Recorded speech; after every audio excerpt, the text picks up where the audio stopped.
যাই চলেও নাই আশেপাশে, এসে যাই চলেও নাই আশেপাশে, শুধু করে হাহুতাশ।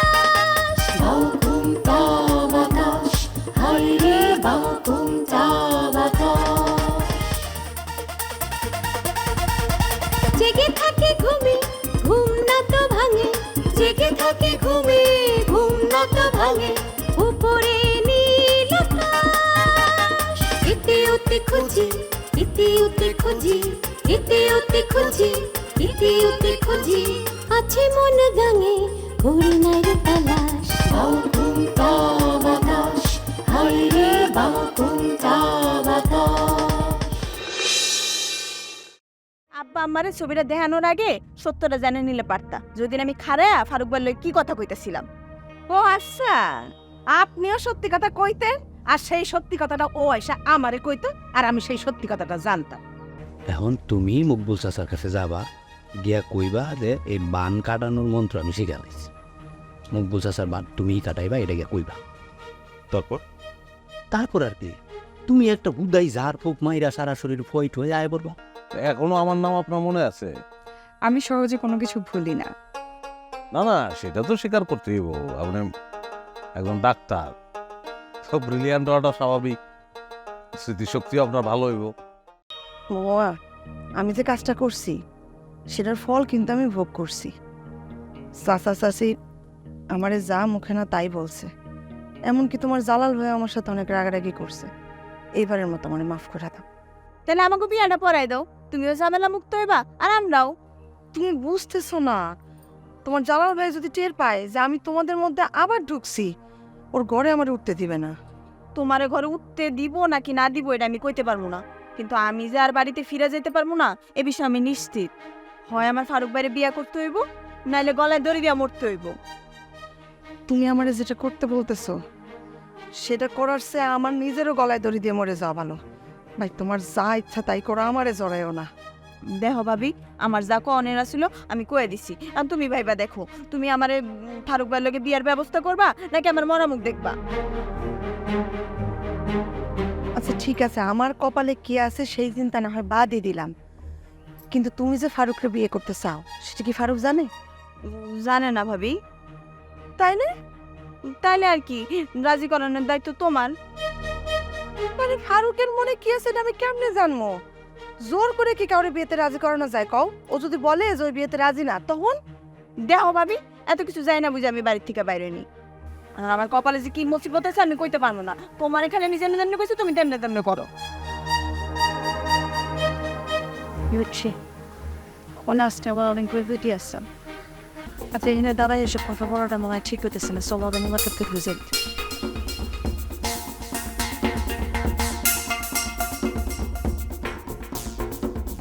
সারাদিন তো ঘরের চালের নিচে মাথা দাও না, ঘরের মধ্যে কি হইতাছে বুঝবা কেমনে? অবশ্য তোমার কিছু কইয়াও তো লাভ নাই।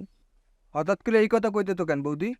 তোমার দাদা ভালো থাকতে চাইলেও দবির তারে ভালো থাকতে দিতেছে না। তোমার দাদারে নিয়ে তো আমি আর পারতেছি না পরান। কেন, দবিল কি করতে? দবির আজকে এসে তোমার দাদারে কয় মকবুল চাচা নাকি তার জামাইরে কইছে তার বান কাটাইতে পারে এরকম একটা তান্ত্রিক আইনা দিতে। হ, আলাবের দোকানে বসে দুলাভাই আমালও তৈতে। দবির কি কয় জানো? তি দবির কয় তোমার দাদা যাতে এই তান্ত্রিক আনা বন্ধ করে, তোমার দাদা যাতে মিসা কইরা গিয়া কয় সে বান কাটাইতে পারবো, সেই বান কাটাই দিব। তৈতে তুই বৌদি, ওই দবিলে একটা বদমাইত পোলা, খারাপ পোলা, ও দিলামের সব মানুষের পিছনে লাগিয়ে দেয়। তাইলে আর কি কইতাছি? আচ্ছা, একজন মানুষ যদি সবসময় আরেকজনের এরকম কুপরামর্শ দেয় তাহলে তোমার দাদা ভালো থাকবো কেমনে কত? কি দুলা ভাই, খুব চিন্তিত মনে হইতেছে? দবির নিশ্চয়ই ব্যবসার হিসাবে কোনো না কোনো ঘাপলা মাছ, তাই না দুলা ভাই? আরে দবির যে কি মারাত্মক সিরিয়াস টাইপের একটা পোলা, মানে ও ও যে ভেজাল চাচারে কি পরিমাণ লুইটা বিটা খাইছে এটা এখন আপনি বুঝবেন, আমি আপনাকে কইলাম।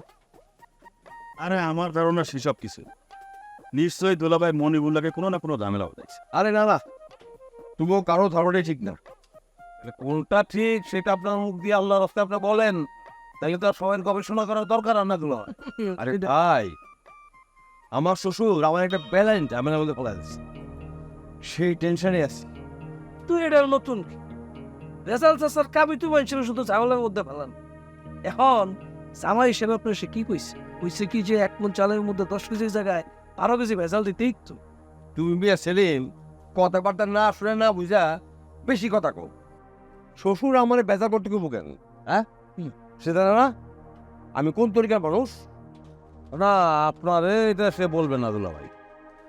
ভেজাল চাচা আর যাই হোক, নিজের জামাইয়ের কাছে তার রূপটা প্রকাশ করো। শোনো, আমার শ্বশুর আজকে আমারে কইলো যেখান থেকেই পারো যেভাবেই পারো একজন নাম করা তান্ত্রিক নিয়ে আসো। আচ্ছা তোমরাই কও, কইলে গিয়ে হুট করে নাম করা তান্ত্রিক খুঁজে পাওয়া যায়? আর তাছাড়া নাম করা তান্ত্রিক কোথায় আছে সেই খবরই তো আমি জানি না। তা হঠাৎ করে মুখ বলতে তার নাম করা তান্ত্রিক আনতে হইল, তাই নাকি? বুঝতেছো না কেন? হারানটা বান মারছে, অথচ আশ্চর্যের বিষয় সে বান ছাড়াইতে পারে না।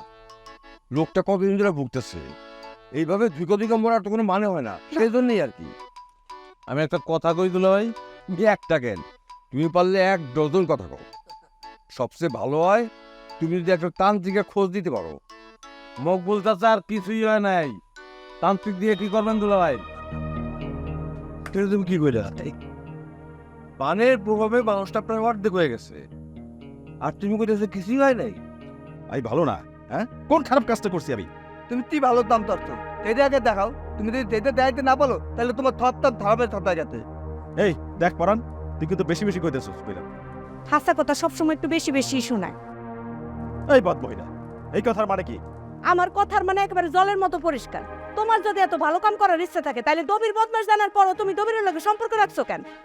দাদা তুমি কি জানো না দবিল কখনো কাউকে ভালো ফলাবার তো দেয় না?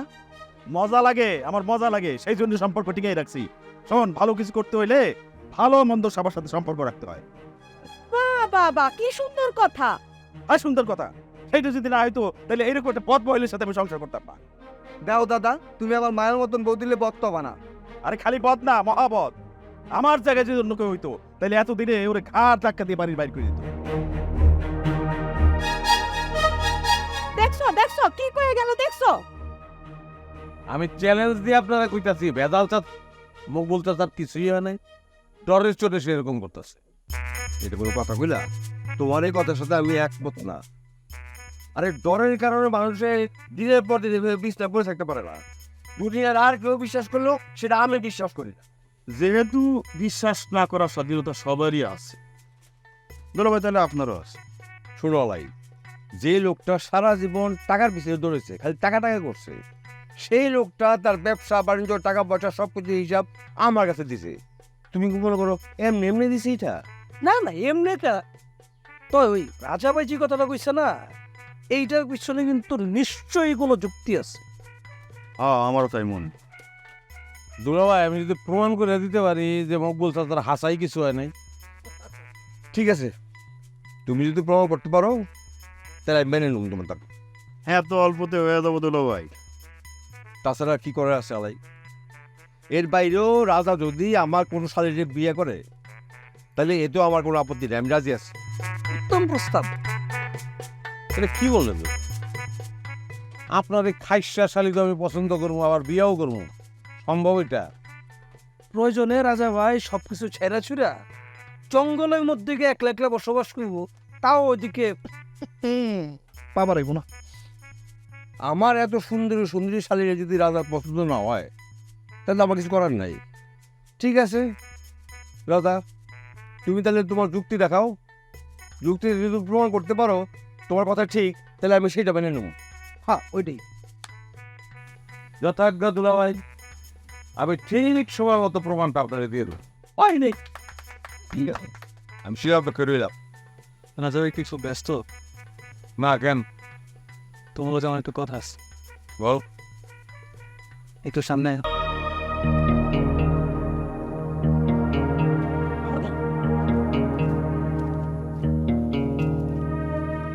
কত ওটাই কত হলো যে রাজা ভাই যেটা করছে এটা উত্তম প্লাস কি কথা বলতে দিলে স্যার বলছেন গোটা বিষয়টা লাভতে লাইন না থাকেন এজাবের মধ্যে থাকেন।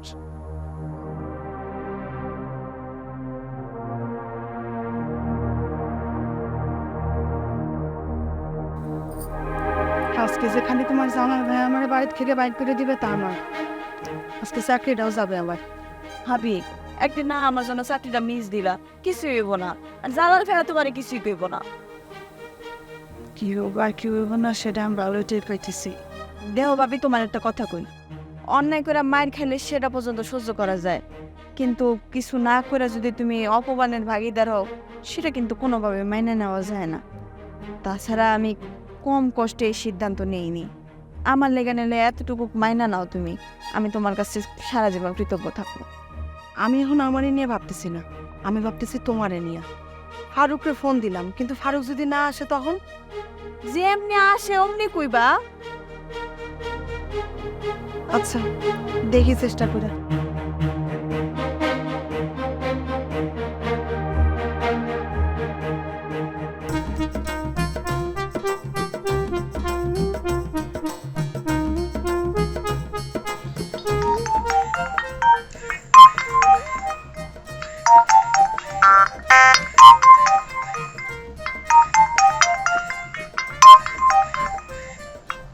ভাবি,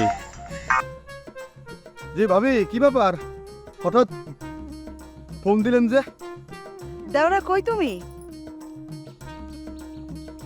উপরে আসছি ভাবি, বাইসাইকেলের উপরে আপনার সাথে কথা কইতেছি। সেটা তো বুঝলাম, মানে কোন জায়গাটায় আছো? এই যে আমাকে গ্রামের রাস্তার মধ্যেই তো, পড়াইতে গেছিলাম পাশের গ্রামে, ফিরতেছি। ও তাহলে তো বেশি দূরে না, কাছেই আছো। আমার সাথে একটু দেখা করতে পারবা? কোন জায়গায় ভাবি? আপনাকে বাড়িতে? না না, আমার বাড়িতে না, ওই যে আমাগো বিল পারে যে তালতলাটা আছে না, সেইখানে আসো। নামায় তাল গাছতলা আসতে বলতেছেন কেন ভাবি? ওইখানে কি কাজ? সেইটা তো এখন পাওয়া যাবে না, তুমি আসো আগে। তবে তবে কি? তোমার জন্য একটা সুখবর আছে। কি সুসংবাদ ভাবি? রাখলাম। হ্যালো ভাবি, কি ভাবি, কি লাইনটা কাইটা দিল নাকি নেটওয়ার্ক সমস্যা? বুঝলামই না। যাই তো।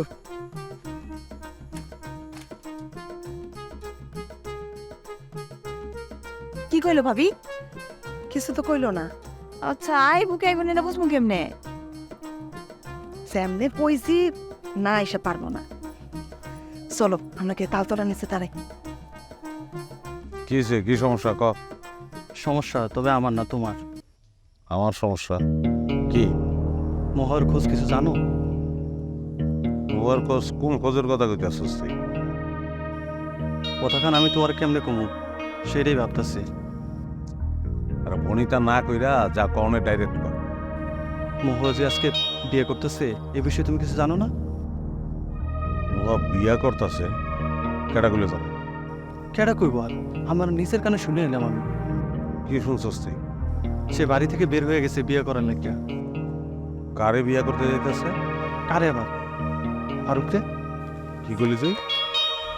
আমি ঠিকই বইতেছি, নিজ কানে যতটুকু শুনছি তোর ততটুকুই বইতেছে, এর মধ্যে একটাও মিশা কথা নেই। বাবা কই হন? ময়ূরী ভাবির লগে শুনছি, ময়ূরী ভাবি কাজী অফিসে নিয়ে ফারুক আর মোহকে বিয়ে দিয়ে দিই। কথা বুঝা কইস, কোনো মিছা কথা নাই তোর মধ্যে। কি করা যাবে? আমি জীবনে তোর সাথে মিশা কথা কইছি? মই এই কথা জানি কেউ না জানে, জানা জানি হলে কিন্তু মুখ দেখাইতে পারবো না। এই বিষয়ে রাজা ভাই তুমি নিশ্চিন্ত থাকো, তবে বহু এই ধরনের কাজ করবে এটা আমি স্বপ্নও ভাবিনি। যখন দেখলি যে মহু এমন একটা কাম করতে যাইতেছে, আর চুলের মুঠি দিলে তুই টাইনে আনস না কেন? আমার যে এমনটা মনে হয় নাই তা কিন্তু না রাজা ভাই, বুঝোই তো পরের মায়া, গায়ে হাত তুলে আবার। আরে তুই তো আমার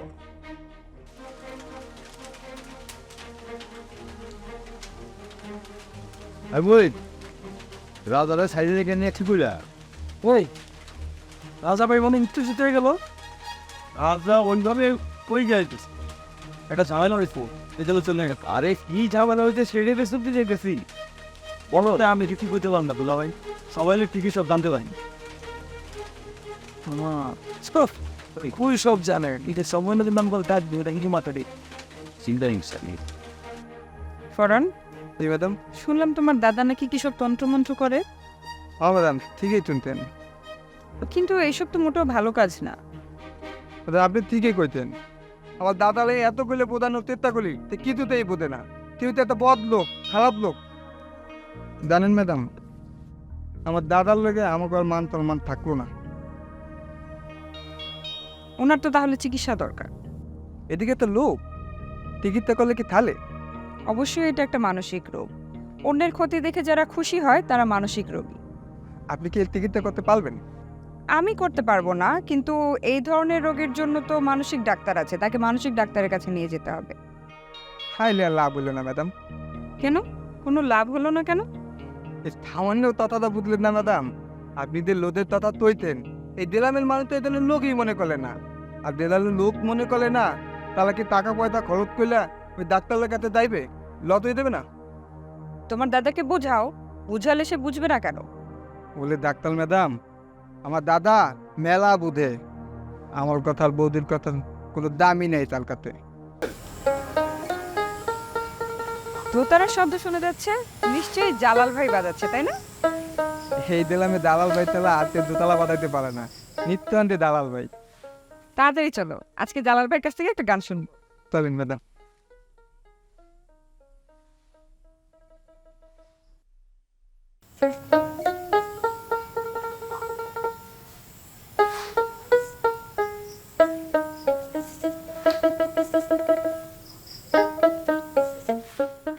দাও ভাই, দাও তো দাইতে।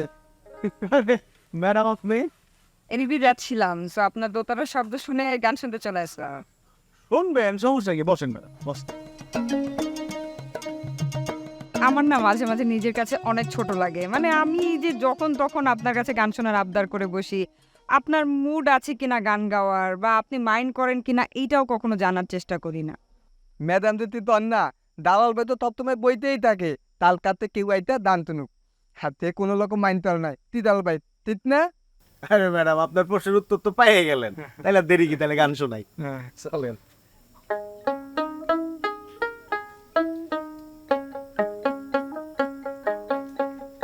আমি করি মানা, আমি করি মানা, অপ্রেমিকে গান আমার শুনবে না। আমি করি মানা, অপ্রেমিকে গান আমার শুনবে না। কিরা দে কসম দে আমার, কিরা দে কসম দে আমার, বই হাতে নিবে না। অপ্রেমিকে গান আমার শুনবে না। আমি করি মানা, অপ্রেমিকে গান আমার শুনবে না।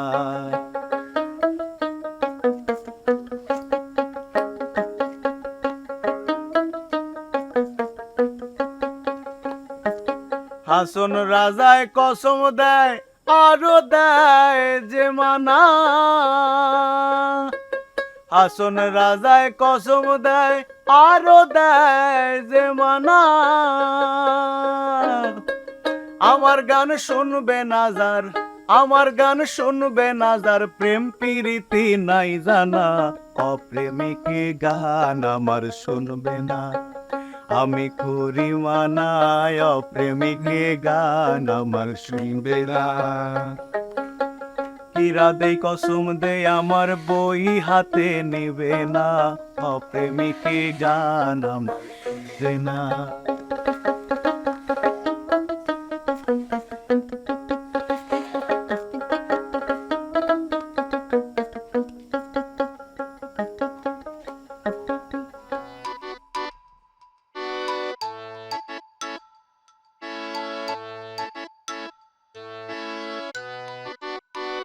কেসে বসছে কে কই? আরে কোন সময় বাড়িতে আইসি, কারো সারা বন্ধ দেখতে পাইতেছে। কেন আমার বাড়িতে নাই? বউয়া বাড়িতে থাকলে তো দেখতাম। ওই বউয়া আমি বাড়ি থেকে যাওয়ার সময় কয়ে গেলাম, খবরদার এক পাও বাড়ি থেকে বাইর হবি না। আমি যে চলে গেছে, লাগে লাগে ও বাড়ি থেকে বাইর হয়ে গেছে। আম্মা কি ব্যাপার, তুই বাড়ির মধ্যে ঢুকা মুখ খোঁজ করতাছস? অরুণ চন্ডী টাইপের মাইয়া তো ভাইজা, খালি উর্বার চায়, ঘরে মন বসে না। দেন কাছে গ্রামে গ্রামে ঘুরতাছে। কেন জিগাইতেছি? এটা তোমার পরে শুনলেও চলবো। এত বড় মাইয়া তুমি চোখে চোখে রাখো না। তোমার মাইয়া আমাকে ফ্যামিলির মান সম্মান ডুবাইতে বাড়ি থেকে বাইরে গেছে। এই রাজা, এটা তুই কি কথা কইতেছ? মহুয়া আমাকে ফ্যামিলির মান ইজ্জত নষ্ট করার জন্য বাড়ি থেকে বাইরে গেছে মানে? কি করছে মহুয়া? কই গেছে? আমাকে মুখে চুনকালি দিয়া তোমার মাইয়া বিয়া করতে গেছে। বিয়া কর? ভাবি অনেকক্ষণ তো হয়ে গেল, ফারুক ভাই তো এখনো আইলো না। কলও তো দিলাম, কল তো কাইটে দিল। মতি গতি তো কিছুই বুঝতেছে না। বেনি হলো একটা জনজান্ত অপসংস্কৃতি, আর একটা অপসংস্কৃতির সাথে সংস্কৃতির ধারক বাহকের কোনো প্রকারের প্রেম ভালোবাসা হইতে পারে না, এটা তো মানুষের বুঝতে হইব। এতে তুমি তৈরি হইবে, এতে হইতে পারে না। তোমার কথার কি কোনো প্রমাণ আছে? মানুষ আমাকে মহুয়ার এই রিজেক্ট দেখছস? না তো স্যার। তুই দেখছস 2-4-5 মিনিটের কথা না, কিন্তু অনেকক্ষণ হয়ে গেছে। কই না তো লাদা ভাই?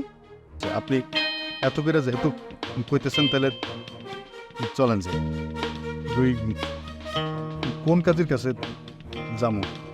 একবার যেহেতু আমি ওই বাড়ি থেকে বাইরে আইছি, আমি ওই বাড়িতে আর ফিরে যাবো না।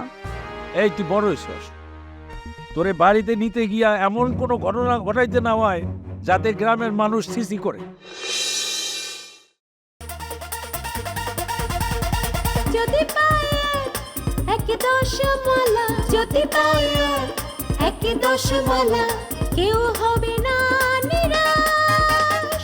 তালা প্রেম ঘরে, তালা প্রেম ঘরে, তালা প্রেম ঘরে, তালা প্রেম ঘরে, যাবে ভেঙে পালা, সত্য হবে প্রকাশ। বাউকুন্তা বাতাস, হায় রে বাউকুন্তা বাতাস।